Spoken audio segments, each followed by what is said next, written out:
అధ్యక్ష, తుంగతుర్తిలా పొట్టు పొట్టు ఇసుక దోపిడి జరిగింది అధ్యక్ష. వాగులకు రోడ్లేసి ఇష్టం వచ్చినట్టు దోడిండ్రు అధ్యక్ష ఇసుక.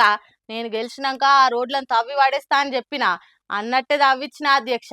ఇప్పుడు పోయి చూస్తే అధ్యక్ష రోడ్డు లేదు, ఒక్కరు కూడా ఇసుక ముట్టుకుంటలేరు.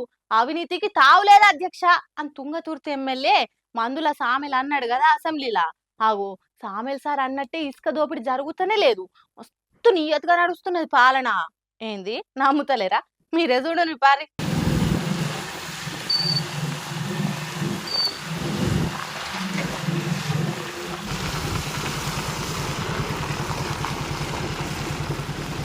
చెప్పింది ఒకటి చేసేది ఇంకొకటి అన్నట్టే ఉన్నదట కాంగ్రెస్ ఎమ్మెల్యేలు చేస్తున్న పనులు. ఈ లారీలు పోతున్న తుంగతుర్తిలో కాకుండా ఇసుక దొంగతనం మాత్రం జోరుగానే సాగుతున్నదట సీఎం రేవంత్ రెడ్డి సొంత జిల్లాల.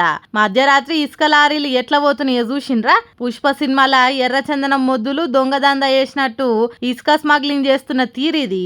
మక్తల్ నియోజకవర్గంలో ఈ తిరుగ లారీల కొద్ది అక్రమంగా పోతుంటే అడిగే నాదుడే లేడు. వాగులు వంకలు కాదు, ఏకంగా కృష్ణా నదిల్నే ఈ ఇసుక రవాణా కోసం పెద్ద రోడ్ వేసి మరీ తోడుతున్నారు. ఎమ్మెల్యే వాకిటి శ్రీహరి అండతోని అడ్డగోలుగా నడుస్తున్నదట ఈ దొంగ వ్యాపారము. ఓంకార ఆశ్రమము, ముడుమలు, ఆర్డీఓ చెక్ పోస్ట్ దగ్గరనే ఇట్లున్నదంటే ఇంకో జాగాలో ఇంకెట్లుండాలి? ఇంత జరుగుతుంటే పోలీసులు, రెవెన్యూ ఆఫీసర్లు, మైనింగ్ అధికారులు ఏడికి పోయినరో తెలియదు, ఎందుకున్నారో తెలియదు అన్నట్టే అవుతున్నదట.